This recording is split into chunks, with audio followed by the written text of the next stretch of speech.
Hola Liliana, buenos días, bienvenida.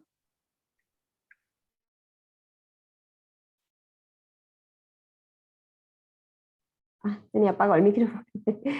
Doctor, buenos días, ¿cómo está? Qué gusto verla por acá. Sí, igualmente. Muchas gracias.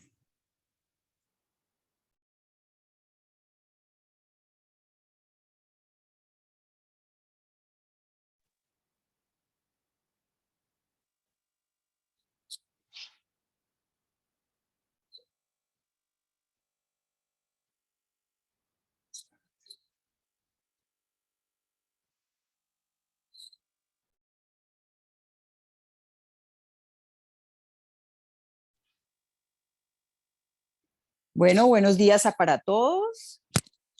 Para mí es un gusto presentar a Liliana Vélez. Liliana es oftalmóloga pediatra. Ella hizo sus estudios de medicina y de oftalmología en la Pontificia Bolivariana de Medellín. Luego vino aquí a la Universidad del Valle, hizo fellow en oftalmología pediátrica con nosotros y en este momento trabaja como docente de la Universidad Bolivariana. Ella volvió a su alma mater y además trabaja en la Clínica San Diego. Liliana se ha dedicado o tiene, digamos, predilección por este tema del tratamiento de la miopía en niños y podemos decir que es una de las personas en Colombia que últimamente ha trabajado más en esto. De modo que, Liliana, estamos ansiosos por oírte. Buenos días a todos, doctora, muchas gracias por la invitación. Me encanta estar compartiendo con ustedes este tema y pues la verdad es que es un tema que me apasiona y como vamos a ver enseguida es un tema que ojalá nos apasione a todos porque nos va a tocar en algún momento a todos. Entonces yo voy a dar inicio a la charla.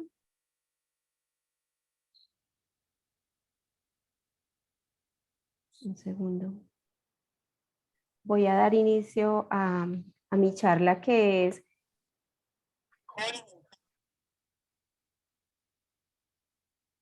miopía en niños y nos vamos a enfocar básicamente pues en el tratamiento y sobre todo en cómo hacemos el tratamiento en nuestra ciudad, cómo lo estamos haciendo con nuestros niños.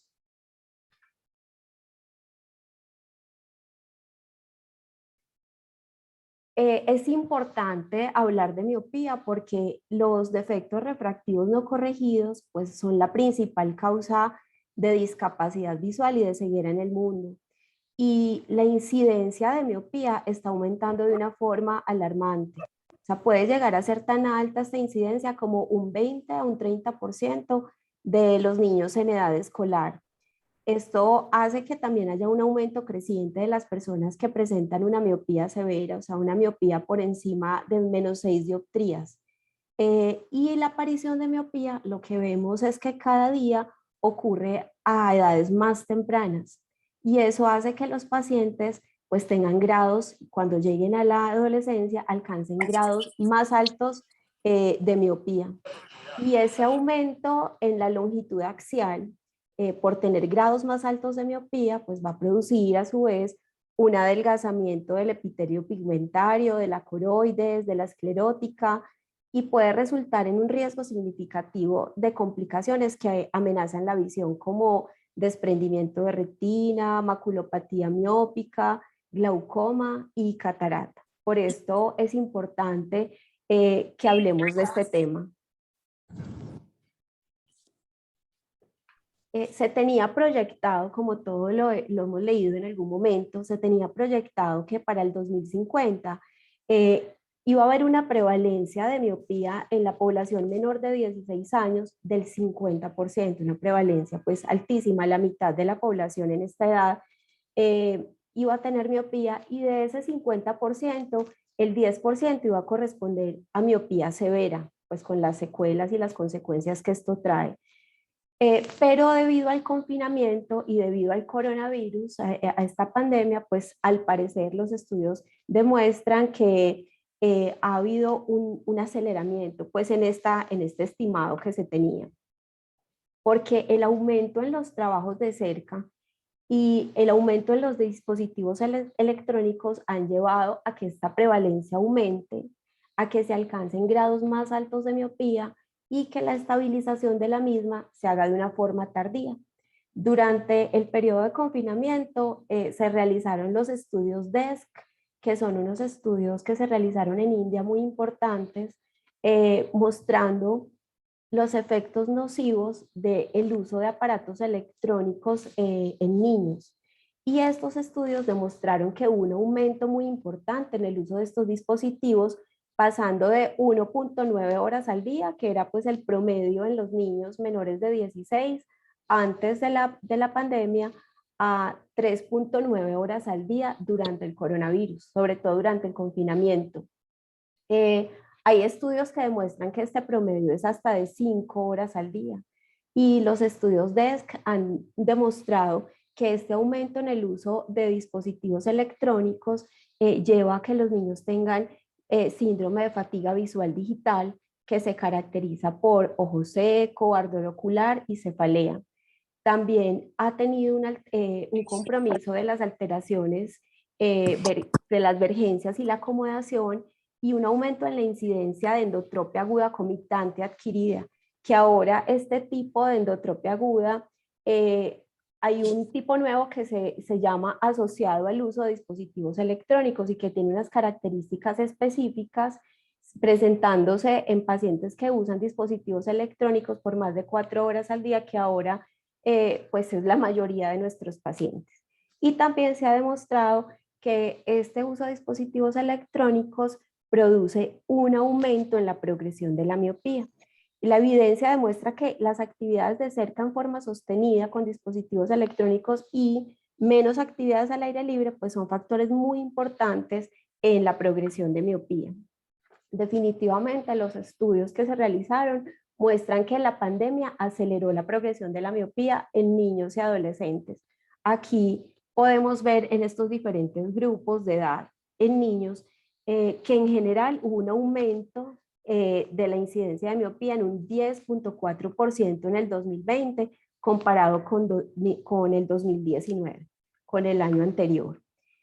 Y aquí podemos mirar en cuanto a la agudeza visual y el equivalente esférico, pues el comportamiento que hubo. Pues en términos de diferencias regionales, en 2020 los estudiantes en áreas rurales mostraron mejores resultados en cuanto a agudeza visual y equivalente esférico. Aquí lo podemos ver en la parte superior.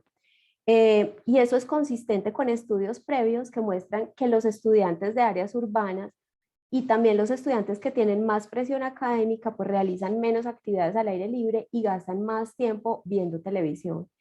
La mayoría de los estudiantes que se conectaron durante el 2020... ¿Perdón? Sí, por favor, no abran los micrófonos. Bueno. Pues la mayoría de los pacientes que se conectaron a clases virtuales durante el 2020, pues lo hicieron usando celular y usando tablet, usando también computadores portátiles que tienen pantallas que son menos de 12 pulgadas.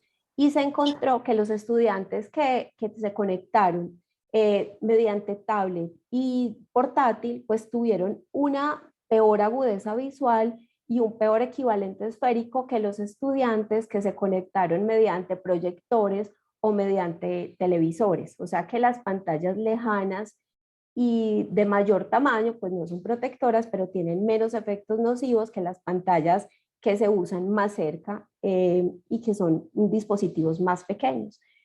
Aquí en esta tablita podemos ver los factores de riesgo que encontraron para que hubiera una progresión mayor de la miopía, y encontraron que los niños mayores de 10 años tienen una progresión mayor porque son niños que pasan más tiempo, pues su jornada escolar es más larga y pasan también más tiempos de ocio en los dispositivos electrónicos. Hay factores que no se pueden cambiar, como la genética, la historia familiar, pero otros factores como la exposición al aire libre, al sol, la duración de las clases por mayor tiempo y en general de las actividades en actividades de pantallas, ya sea de ocio o escolares, modificaron de forma negativa la progresión de la miopía y se encontró que estos pacientes tuvieron una progresión de al menos 2.2 dioptrías al año. Entonces, pues estos pacientes que presentan pues progresión, no sabemos exactamente cuál es el mecanismo por el que ocurre, pero sí sabemos que los asiáticos tienen una mayor susceptibilidad genética pues a desarrollar miopía y a tener una progresión más rápida. Y lo normal es que en los caucásicos la progresión sea de 0,50 dioptrías al año, en los asiáticos de 1 dioptría, y decimos que un paciente no está bien controlado y su miopía está progresando cuando la miopía aumenta al menos 0,75 dioptrías al año en niños de 6 a 12 años. Hay factores que no se pueden modificar como la edad, la raza, los antecedentes familiares, pero se ha visto que en niños que tienen los mismos factores genéticos, pues hay otras cosas que sí modifican la progresión, como las actividades al aire libre y también el uso de dispositivos electrónicos y las actividades cercanas. Y es en estos factores modificables, donde nosotros podemos intervenir para evitar que haya una mayor incidencia de miopía y una mayor progresión. Lo más importante que debemos hacer en nuestra consulta diaria y cuando veamos niños es identificar esa población de riesgo. Es el paso más importante porque tenemos que evaluar quién se puede beneficiar de realizar intervenciones tempranas. La educación en estos casos es muy importante para evitar esa aparición y minimizar la progresión. Entonces, los diferentes estudios han demostrado que el equivalente esférico es el factor predictivo más importante a la hora de evaluar niños y saber si estos niños van a tener una miopía más adelante en la adolescencia.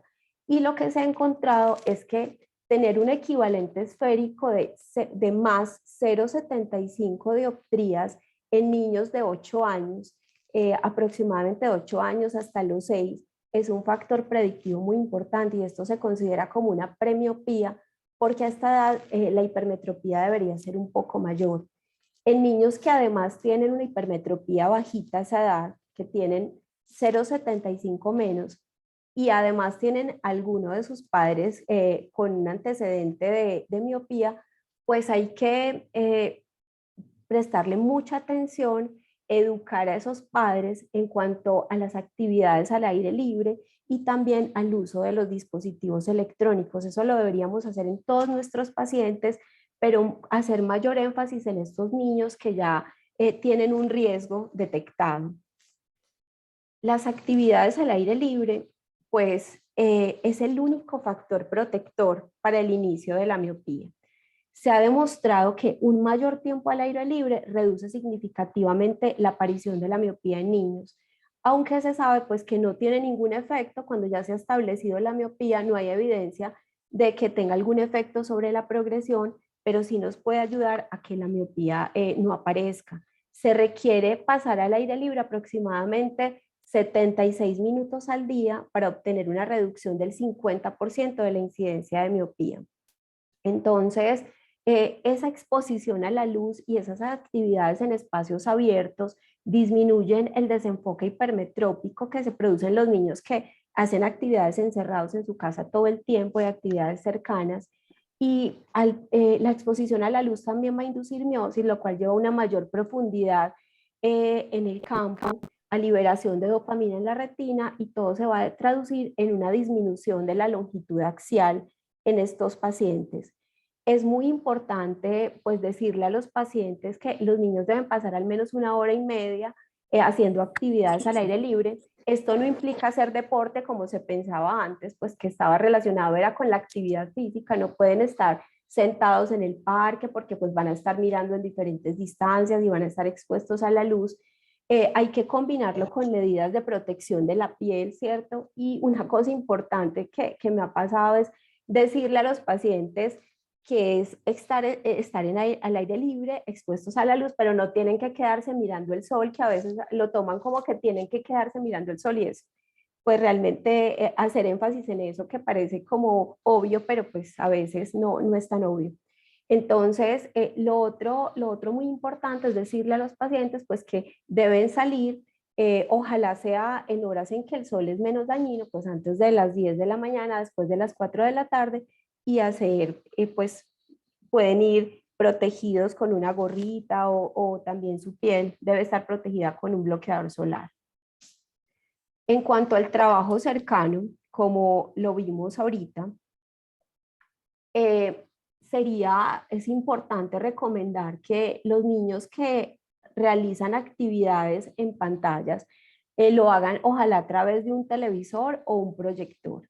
Recordemos que la Academia Americana dio unas pautas sobre el uso de pantallas en niños y la idea es que sea 0 pantalla los primeros 3 años de vida. De los 3 a los 6 años, máximo 1 hora al día y ojalá sea de televisión. Y de los 6 a los 14, pues son 2 horas al día. Yo le digo normalmente a los pacientes que de esas 2 horas debe ser al menos 1 hora de televisión y otra hora de un dispositivo cercano que los papás les permitan usar.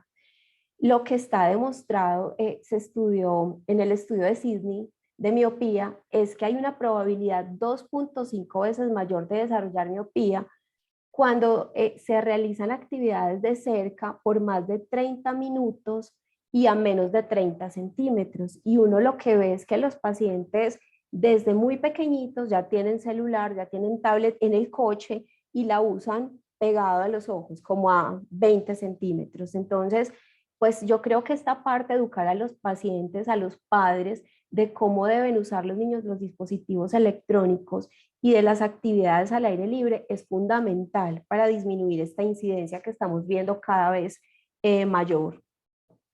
Bueno, vamos a entrar pues ahora sí a hablar de los diferentes tratamientos y este es el resumen como de las estrategias individuales que se han usado. Pues ha habido esfuerzos significativos en disminuir la progresión de la miopía usando intervenciones ambientales, como lo acabamos de hablar, también intervenciones ópticas y farmacéuticas. Aquí vemos en este cuadro que la efectividad de las estrategias ópticas es menor que la observada con las intervenciones farmacológicas, a excepción del timolol, que se ha demostrado que realmente no funciona en disminuir la progresión de la miopía. La atropina, que es un agente muscarínico no selectivo, seguido de la pirenzepina, que es un antimuscarínico M1 selectivo, han mostrado la mayor efectividad. La ortoqueratología y los lentes multifocales con desenfoque periférico son las intervenciones ópticas más efectivas y la hipocorrección y las otras estrategias pues no tienen resultados estadísticamente significativos y solamente se han encontrado como casos aislados de éxito. Vamos a empezar hablando de los lentes de contacto multifocales. Los RCT relevantes pues que han demostrado su efectividad son muy limitados. Realmente se requieren más estudios para estar seguros de su efectividad. Y el concepto de estos lentes blandos multifocales se basa en el desenfoque miópico periférico.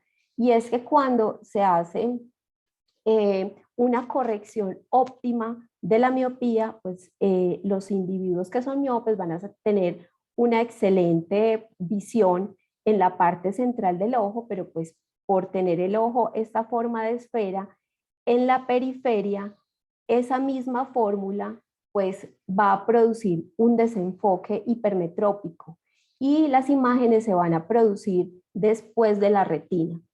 Esa borrosidad que se produce en la periferia va a inducir un crecimiento periférico del globo ocular y pues finalmente va a terminar en un aumento de la miopía.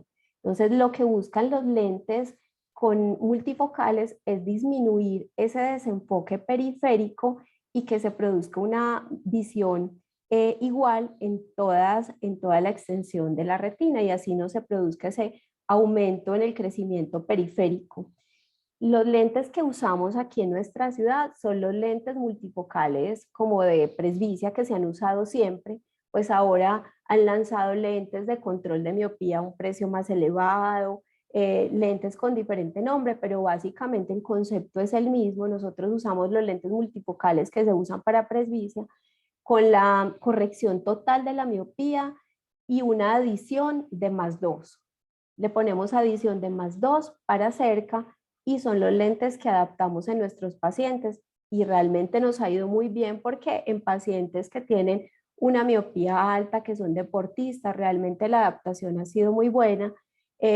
Además han demostrado ser superiores a las gafas que tienen desenfoque y pues el costo es mucho menor que los lentes de ortoqueratología. Entonces, la verdad hemos tenido a los padres muy entusiasmados, a los niños también usándolos y pues los estudios muestran que combinado con atropina puede mejorar el efecto pues para disminuir la progresión de la miopía. Pues en cuanto a la ortoqueratología, pues es otro tratamiento eficaz que tiene una importante evidencia de apoyo. En la ortoqueratología, lo que pasa es que al poner estos lentes en la córnea que aplanan la córnea central, se va a producir una remodelación de la superficie corneal. Esa remodelación es temporal. Se aplana la córnea central al producir que las células epiteliales migren hacia la media periferia. Y esto va a disminuir la longitud axial en un 43%. Hay que tener en cuenta que estos pacientes, cuando se suspende el tratamiento a los 3 meses, tienen un efecto rebote muy alto y la miopía regresa de una forma muy rápida. Entonces, pues hay que tener en cuenta este efecto rebote tan rápido que ocurre cuando se usa ortoqueratología. Nosotros lo usamos en nuestra ciudad solamente para adolescentes porque la adaptación es un poquito difícil y también para pacientes deportistas que quieren estar en su día a día realizando como deportes sin depender de gafas o de lentes de contacto. Hay que tener en cuenta el riesgo de queratitis punteada, de conjuntivitis papilar gigante, también de queratitis microbiana. Se han reportado porcentajes importantes de queratoplastias secundarias a perforaciones corneales por queratitis por pseudomonas y acantameo. Entonces, pues esta queratitis microbiana amenaza la visión. Hay que tenerla en cuenta que en estos pacientes, al momento de escoger el tipo de paciente, y otra de las limitaciones es el costo. Los pacientes necesitan un seguimiento muy estrecho y también se necesita de ciertas habilidades que tiene que ir adquiriendo la familia, entonces deben estar muy motivados y también se necesita alguien que sea entrenado pues en la adaptación de este tipo de lente, porque no todo el mundo está entrenado para adaptarlo, entonces a veces es difícil conseguir también que lo haga de forma exitosa y que los pacientes pues se mantengan motivados durante todo el tratamiento. Las intervenciones farmacológicas pues son las más efectivas. Rápidamente les voy a hablar de la pirenzepina, que es un antimuscarínico selectivo M1. Se ha usado, se han realizado Abra los ojos grandes. 2 RCT, uno en Asia y otro en Estados Unidos. Se usa en gel oftálmico al 2%, 2 veces al día. Tiene una eficacia del 50% en reducir la miopía con menos efectos secundarios, pero pues lastimosamente, y no sabemos por qué, no está disponible para su comercialización. Y ahora nos vamos a centrar en la atropina, que es pues el tratamiento más efectivo. El sulfato de atropina es un derivado de las plantas de la familia Solanaceae, donde está la mandrágora y la belladona. Es un receptor antimuscarínico no selectivo con afinidad por los 5 subtipos muscarínicos. Después de su aplicación se produce midriasis y cicloplegia y se ha usado pues ampliamente para refracción cicloplégica, para tratamiento de ambliopía, espasmo de acomodación cercana y actualmente para control de miopía. El mecanismo de acción en la miopía pues es un mecanismo no acomodativo. No se ha descrito exactamente, no se sabe exactamente cuál es su mecanismo, pero se sabe que disminuye la longitud axial al actuar sobre los receptores muscarínicos del EPR, la coroides y la esclera, y también va a inducir la producción de óxido nítrico en la retina. Los efectos adversos son pocos y bien tolerados, como la conjuntivitis alérgica, dilatación pupilar, alteración de la acomodación con visión borrosa cercana y glare. Normalmente desaparecen al suspender el medicamento y se puede considerar pues que la atropina es un medicamento realmente muy seguro. Desde 1960 se han realizado estudios donde demuestran la efectividad de la atropina al disminuir la progresión de la miopía. Aquí vamos a hablar de los estudios más importantes y el primero es el estudio ATOM-1 que apareció en 2006. En el estudio ATOM-1, pues lo que se hizo fue evaluar la atropina al 1% versus el placebo. Se realizaron 2 años de tratamiento y después un periodo de lavado. Y la atropina en este estudio mostró una efectividad del 70%, del 77% en la reducción de la miopía. Pero durante el tercer año hubo un fenómeno de rebote muy importante y mostró que al suspender la atropina al 1%, pues había un aumento muy rápido de la longitud axial y de la progresión de la miopía. Entonces, en 2012 salió el estudio ATOM-2, en el que se evaluaron ya diferentes concentraciones de atropina. Atropina al 0.5, al 0.1 y atropina al 0.01, que la idea era que actuara como un placebo.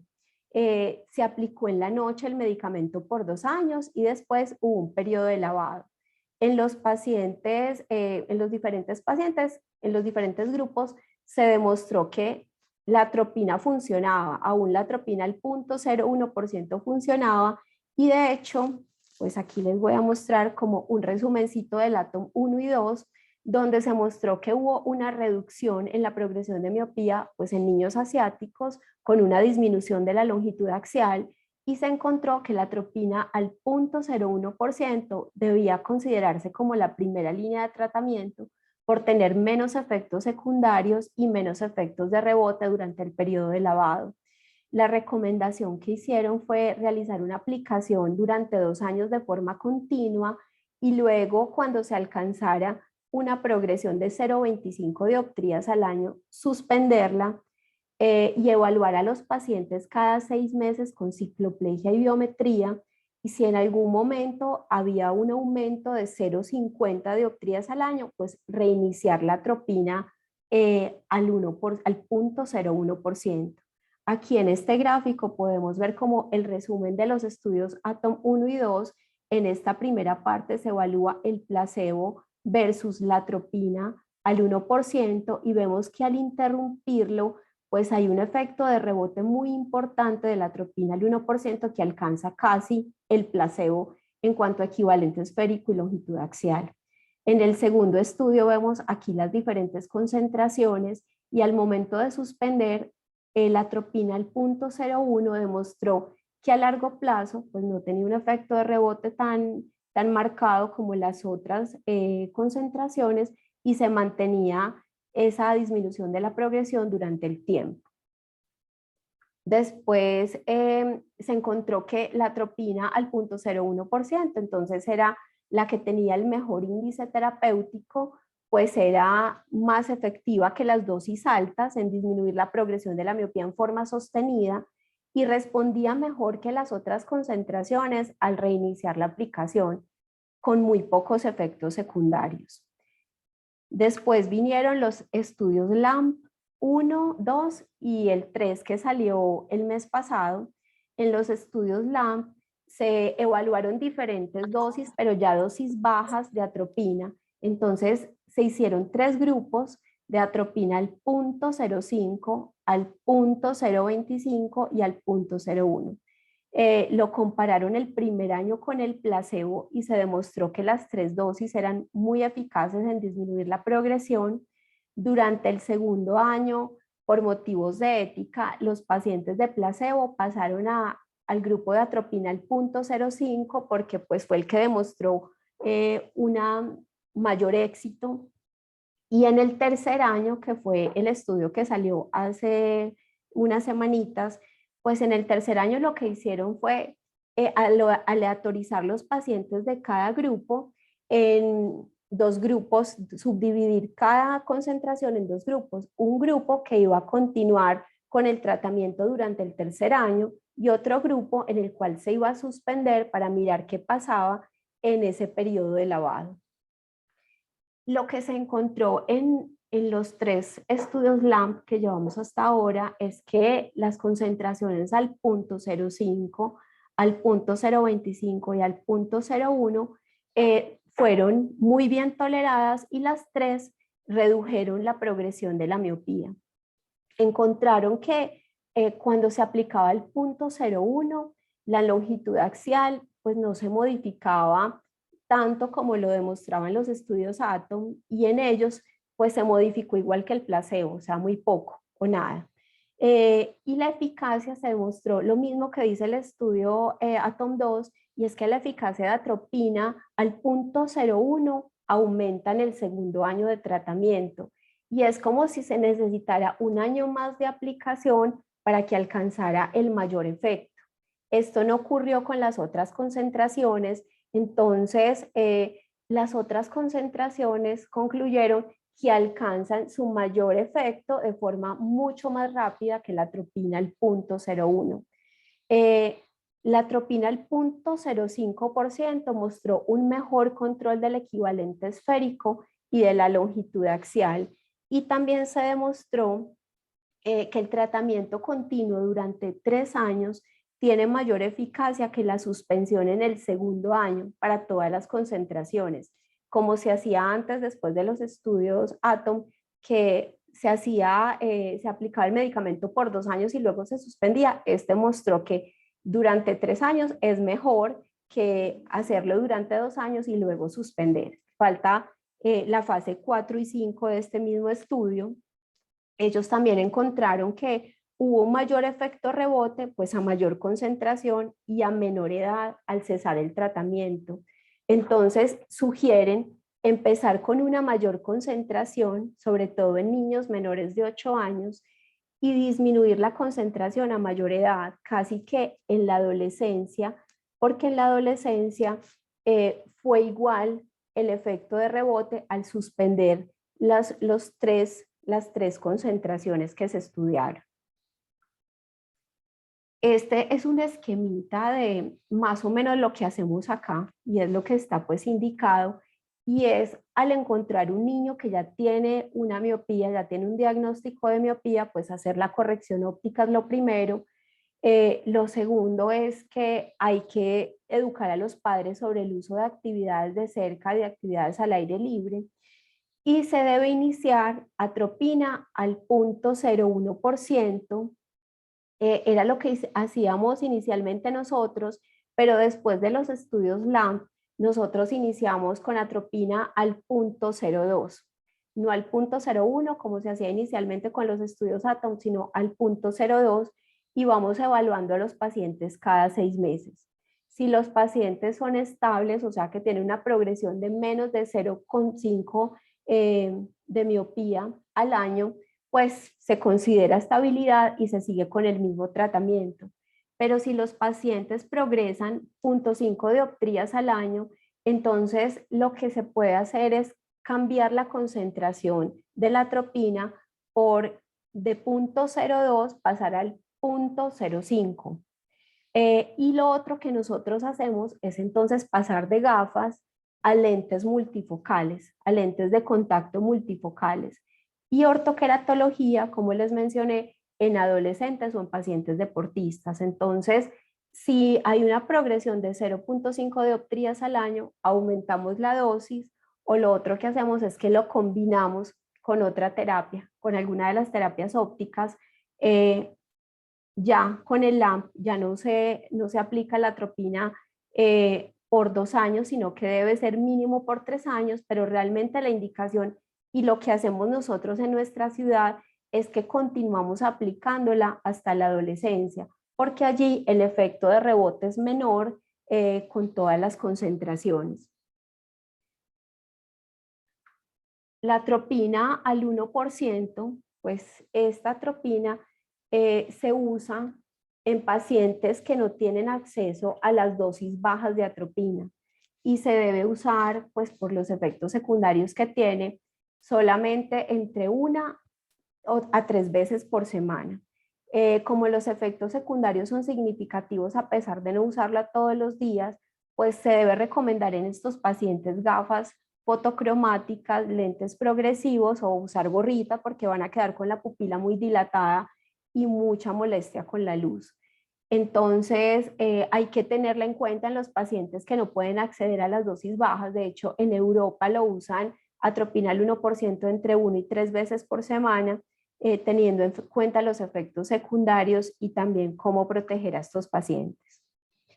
Otros tratamientos como los lentes progresivos, los lentes bifocales y multifocales, los lentes de contacto blando rígidos o la subcorrección, pues estos no han mostrado un efecto importante en el control de la progresión de la miopía. Cuando yo era residente, normalmente subcorregíamos a los pacientes pensando en disminuir ese desenfoque miópico. Sin embargo, los datos sugieren que la corrección insuficiente de la miopía hace que aumente la longitud axial o no tiene efecto sobre la progresión de la miopía. Entonces, estos tratamientos realmente no se usan de forma constante aquí. Al futuro nos falta comprender como el mecanismo exacto de la progresión miópica y el efecto de la atropina en esta patogenia, buscar alternativas para administrarla de una manera más fácil y así asegurar su cumplimiento. También estudios en niños no asiáticos, saber además la dosis óptima, la duración del tratamiento adecuado y cómo interrumpirlo de una forma más segura para minimizar la regresión. Y también nos falta realizar estudios adicionales que combinen la atropina con otros tratamientos ópticos, pero lo más importante y que debemos hacer todos en nuestra consulta diaria es realizar prevención de miopía en pacientes de alto riesgo. Muchísimas gracias. Bueno, Liliana, muchas gracias por esta actualización que nos has hecho del tratamiento y de la progresión de la miopía. Yo creo que está claro que la atropina es como el gold standard del tratamiento en estos pacientes, ¿no? Así es, Y doctor. ya después hay otros tratamientos que se pueden instaurar. En estos días, acá leí la semana pasada un estudio en donde sale que el uso de lentes de contacto multifocales más atropina versus la atropina sola no mostró realmente mayor diferencia significativa en la progresión de la miopía. O sea, esto para decirte que cada vez se encuentra uno como artículos, digamos, con resultados un poquito diferentes, de modo que uno tiene que estar como alerta de ir leyendo poco a poco lo que va saliendo porque pues no está dicha la última palabra en esto, ¿no? Yo creo que tú estás de acuerdo con eso. Estoy de acuerdo, doctora, y salen muchos estudios, algunos a favor, otros en contra, otros que no muestran ninguna modificación. Yo creo que la atropina sigue siendo, pues en todos los estudios se ha demostrado su efectividad. Yo creo que las otras medidas, a veces yo les digo a los estudiantes, son medidas un poco desesperadas para tratar de disminuir esa progresión, sobre todo en los niños que tienen una progresión más rápida. Entonces, y algunos estudios demuestran que sí, otros no son tan concluyentes. Entonces, yo creo que también es importante conocerlo para poder echar mano en algún momento de algo que nos pueda ayudar a disminuir un poquito la progresión, sabiendo que la atropina es el gold estándar, como usted lo dice. Otra cosa que quería decir desde el punto de vista práctico es, por ejemplo, ¿qué diferencia hay? No hay estudios que demuestren a uno, dicen el trabajo cercano, pero no hay diferencia entre el trabajo cercano en libros y el trabajo cercano en pantallas. Sí, yo estuve leyéndome los estudios DESC y en los estudios DESC hacen la diferencia, es que antes el trabajo cercano era costura y libros y ahora el trabajo cercano son dispositivos electrónicos y ellos muestran que hay una diferencia cuando se usa dispositivos electrónicos en la progresión de la miopía.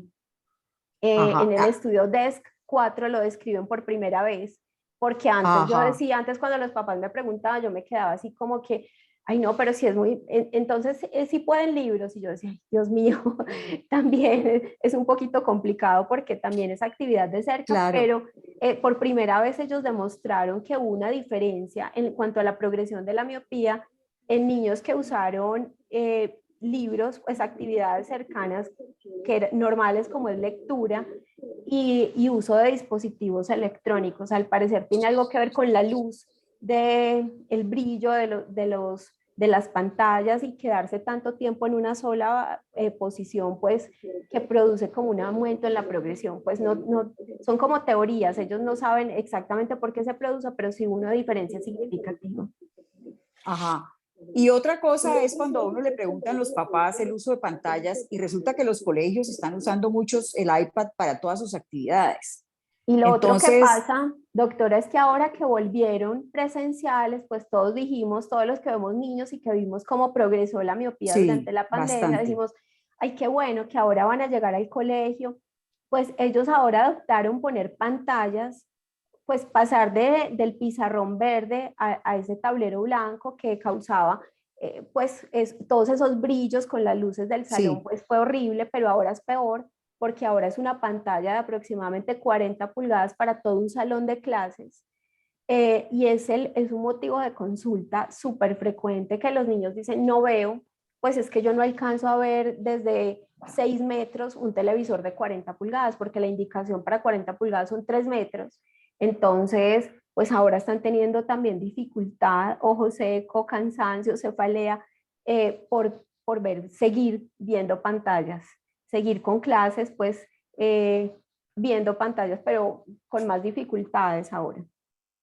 sí, Y claro. Ahora, ahora también las plataformas que usan en los colegios, Progrentis, Mayón, que son plataformas para matemáticas, inglés, o sea, los niños tienen que pasar al menos 1 hora al día haciendo plataformas, que es como aprenden ahora a través de la tablet en el colegio. sí. Otra cosa es, ¿qué tan frecuente has encontrado que los pacientes no toleren la atropina al 0.05%? Muy frecuente, me lo he Es, encontrado muy frecuente, me he doctora. tenido que devolver al 0.01 porque Sí. definitivamente no lo toleran. Yo no sé si es que Evolucia no hace esa concentración perfectamente. Me hago la misma pregunta, si es que esa concentración no queda al 0.05, porque los estudios son muy claros en decir que la Es, tolerancia es buenísima, pero sí, yo en los pacientes que progresan a pesar de la atropina al 0.02 y me he pasado al 0.05, pues me he tenido que devolver en varios porque no toleran, quedan con una visión muy borrosa de cerca. Y les he preguntado lo mismo, si hay alguna manera de verificar que sí sea la concentración exacta y que no la estén haciendo al 0.5 en vez de 0.05. Entonces, porque además veo que quedan con la pupila muy dilatada por muchos días muy.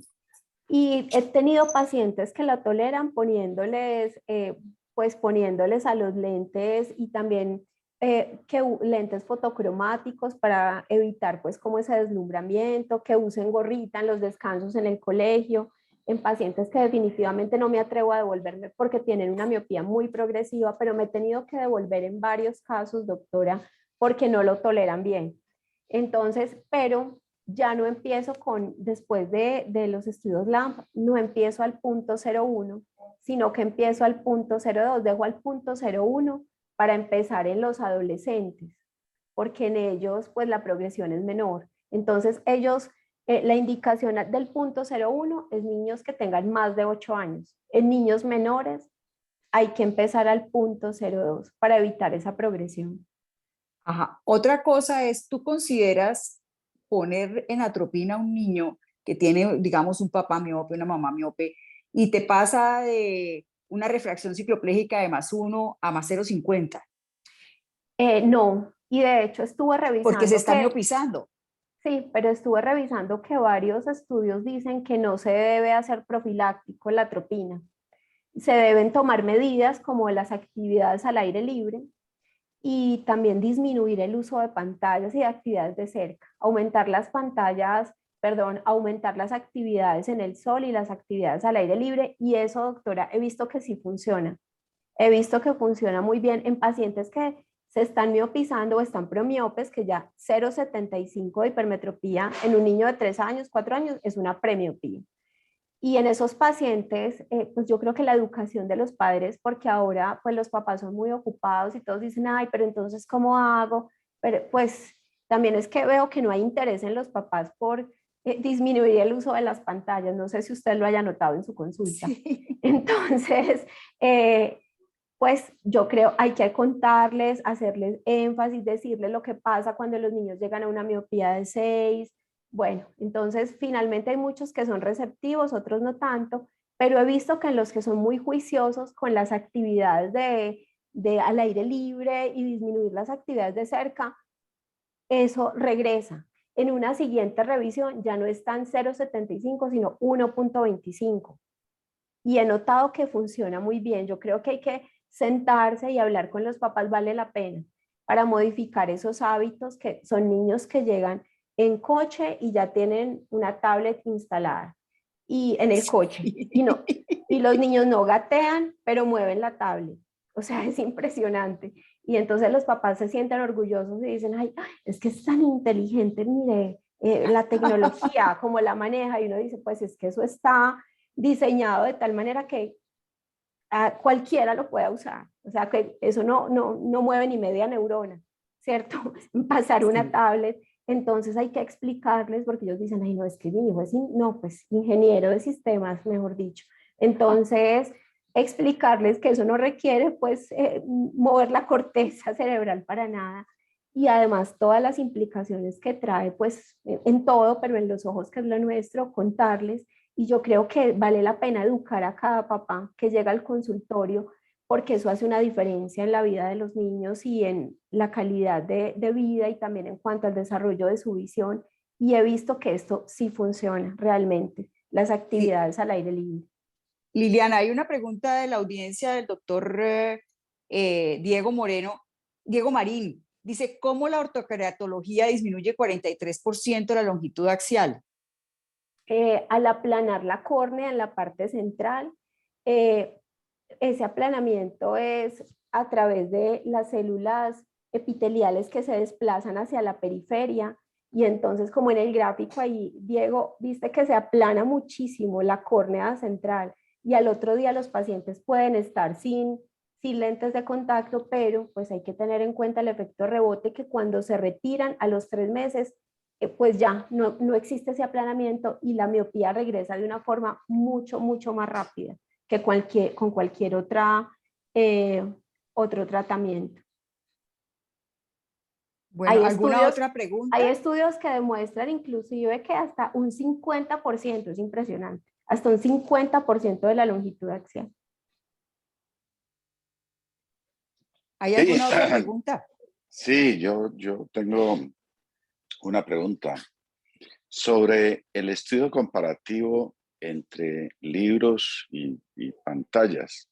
Sí. Ah, ¿tú revisaste el estudio y te pareció convincente la forma como pueden hacer el control? Porque es que me parece muy difícil estandarizar eso. El tiempo en pantalla y la distancia pueden variar. Entonces puede ser una posibilidad es que los niños, y eso lo veo uno, cogen, no solo los niños, todo el mundo, a veces cogen el celular o la pantalla mucho más cerca de lo que Sí, cogerían un libro. Entonces, sí, no es doctor. tanto el efecto de pantalla, sino el efecto distancia. Lo otro Bueno, es cierto. es medir el tiempo que un niño pasa pegado a un libro o a una pantalla, pues se me hace muy difícil que eso se pueda hacer con exactitud. Y están midiendo el tiempo que el niño se pasa estudiando en una pantalla y estudiando en un libro versus jugando en una pantalla y no va a estar jugando en el libro. Entonces, mi comentario va en el sentido de que yo, pues no soy ni mucho menos experto ni dedicado al tema, pero sí, todo lo que he leído me ha llevado a creer lo que usted mencionó de último, que lo más importante es la actividad en juegos al aire libre, por lo menos 2 horas al día que el niño juegue al aire libre es inclusive pesa más, por lo menos lo que yo he revisado, pesa más o es más sólida esa evidencia que la evidencia de tiempo en pantalla. Un niño puede leer mucho, pero si pasa 2, 3 horas al día al aire libre, hay mucho más evidencia en favor de eso que todo lo demás. Entonces quería preguntarte qué tan sólida te pareció esa evidencia de que la pantalla es peor que el libro. A mí me parece que bueno, usted tiene razón, porque el estudio describe que los pacientes, los 133 que se evaluaron en ese estudio, pasaron más de 4 horas en pantallas, pero a menos de 30 centímetros, porque la mayoría usaban celular, o sea que también pues hay que tener en cuenta no solo la pantalla, sino la distancia, que es súper importante. A menos de 30 centímetros tiene un peor efecto. Y lo que usted menciona, esa evidencia también es súper importante, y es que las actividades al aire libre pueden compensar un exceso en actividades de cerca. O sea que si los niños pasan más tiempo en pantallas, se puede contrarrestar como el efecto de la progresión de la miopía haciendo actividades al aire libre, y eso también está demostrado y es súper importante tenerlo en cuenta. Y yo creo que eso es muy crítico porque hay una tendencia pues muy universal a criticar el tiempo en pantallas, como si la pantalla fuera en sí un elemento. Y resulta que la pantalla se puede usar para ver bobadas, como hace muchísima gente durante muchas horas, La o mayoría. o se puede usar para leer Aristóteles, ¿sí? Sí. Entonces, ¿para qué usa la pantalla? Entonces, yo sí recomendaría que los oftalmólogos no contribuyamos a ese lenguaje de que el peligro está en la pantalla. El peligro está en que usted no pase tiempo afuera, un niño, ¿sí? Y esté todo el tiempo pegado a una actividad cercana. Y sobre todo está en el contenido que usted use de las pantallas. Yo creo que hace mucho más es el daño cerebral, ¿no? A los procesos mentales de estar viendo estupideces todo el día que usar las pantallas para lo que se pueden usar, que es para educarse, ¿sí? Sí. Lo que yo he visto, doctor, es que mientras los niños tengan la posibilidad de usar pantallas, ninguno quiere hacer actividades al aire libre. O sea, ninguno quiere ir al parque, ninguno quiere, porque además ahora se conectan con los amigos a jugar videojuegos en línea. Es la forma de socializar actualmente. Y mientras ellos tengan la posibilidad de tener pantallas todo el tiempo, lo van a querer hacer. Ya ninguno quiere salir, ninguno quiere practicar un deporte, ballet, eso ya no. Entonces, yo creo pues que la educación a los padres es súper importante porque pues yo creo que ellos son los que ponen las normas, que a veces llegan al consultorio y dicen, hable con el niño, y el niño tiene 3 años. Hable con el niño, mire, convénzalo de que hay que salir al parque. Pues sí, la verdad es que a mí, pues yo hablo con los papás, pero no me corresponde convencer al niño. Entonces yo creo que pues hay que mirar, porque es que los niños no tienen como la capacidad de decir, bueno, pues yo voy a ver aquí pantallas un rato, pero después me voy a ir a jugar para que no me haga tanto daño.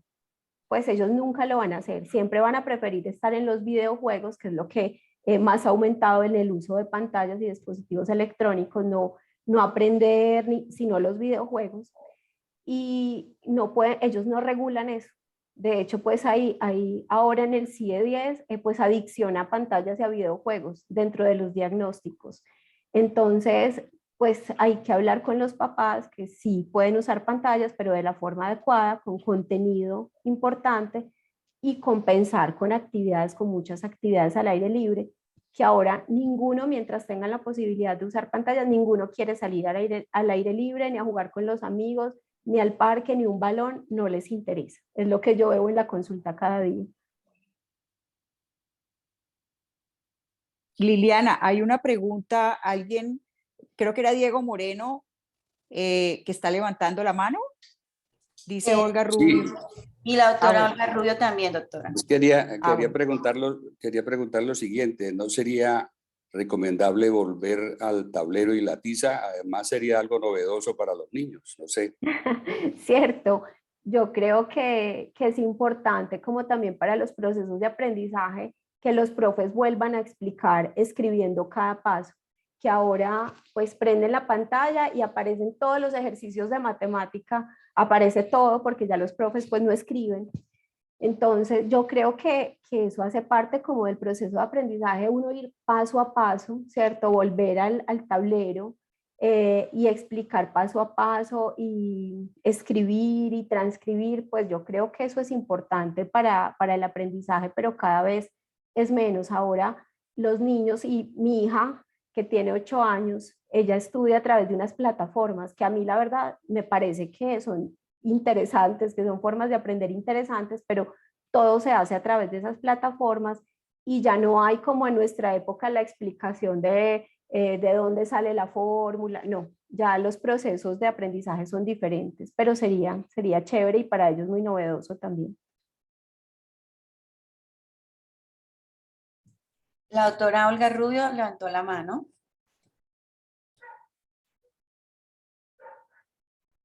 Doctora Olga.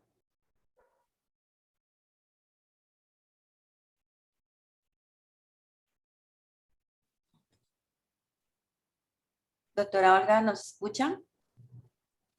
Buenos De días, ¿me pronto. escuchan? Sí, Sí, señora. Sí, doctora. Buenos días, muchísimas gracias, excelente charla. Yo no manejo realmente muchos niños, pero sí me ha parecido muy interesante todo este tema de la miopía porque es así como el asunto de una patología anunciada y me interesó mucho el proceso que se llevó en Singapur. En Singapur, porque allá es un problema de salud pública. En nuestro medio de momento, tal vez no es un pronóstico, pero no es un problema de salud pública como llegó a serlo en Singapur. Y en el 2010 ellos cambiaron la legislación y los niños de primaria, desde primaria de los primeros años, por ley están obligados a llevar las materias que sea posible, como biología, ciencias naturales, geografía, fuera de las aulas, con exposición a la luz solar, y eso demostró una disminución del 10% anual en la incidencia. Entonces eso es un dato muy importante y a mí me parece importante saber si acá en Colombia hay manera de incidir como gremio para que se haga algún cambio en la legislación o alguna propuesta con el propósito de que eso se prevenga de manera, pues que es una manera relativamente sencilla. Y lo otro es, la doctora menciona que los protocolos se manejan desde niños desde 8 años, pero ¿qué hacer con niños muchos más pequeños? Si uno detecta la miopía, por ejemplo, de rutina no se pide una refracción a un niño más pequeño, por ejemplo, de 3 años, de 2 años, a menos que en la familia haya el antecedente de miopía alta o alguna patología relacionada. ¿En qué momento se decide en un niño más pequeño cuál es el límite de edad mínimo y la refracción mínima con la cual se consideraría iniciar el tratamiento? Gracias. Olga, aquí en Medellín nosotros evaluamos a los pacientes a término a partir de los 6 meses y los prematuros desde el momento que nacen. Los evaluamos en la consulta y les hacemos refracción. El límite de 8 años es para usar la atropina al 0.01%, o sea, después de los 8 años se usa al 0.01%, pero en niños menores de 8 años usamos atropina al 0.02% y se empieza a usar desde que se diagnostica la miopía. Pues entre más pequeños, pues como los ojos apenas están en crecimiento y es la fase de mayor crecimiento, pues van a alcanzar grados más altos de miopía. Entonces, los pacientes menores de 8 años diagnosticados con cualquier grado de miopía se les inicia atropina al 0.02%. Otra cosa que mencionaste que me parece muy interesante sobre la legislación, pues yo creo que no sé cómo hacerlo, me parece un poco complicado, pero nosotras aquí en la ciudad, las oftalmopediatras, mandamos unas cartas a los colegios cuando empezaron a usar las tablets, a exigir las tablets en los niños menores de 6 años y las plataformas virtuales.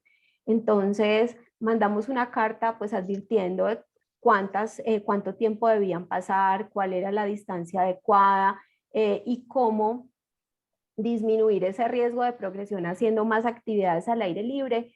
Pues realmente no nos pararon bolas. Realmente pues lo hemos hecho 2 veces y lo que yo veo es que pues no hay el interés.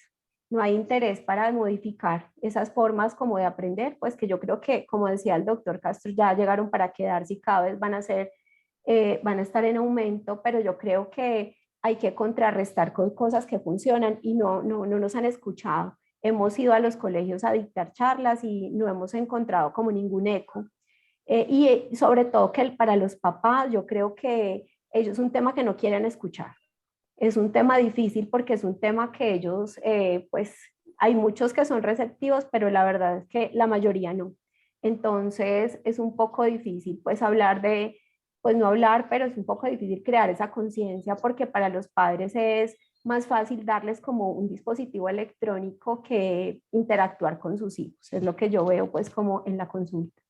Liliana, si hacemos historia y recordamos lo que pasó con las cataratas que veíamos secundarias a infecciones por rubiola y el trabajo que hizo ACOPE para juntar las estadísticas y mostrarlas en esa época fue a la esposa del presidente Gaviria, que era muy conectada con la parte de optometría y con la parte de oftalmología.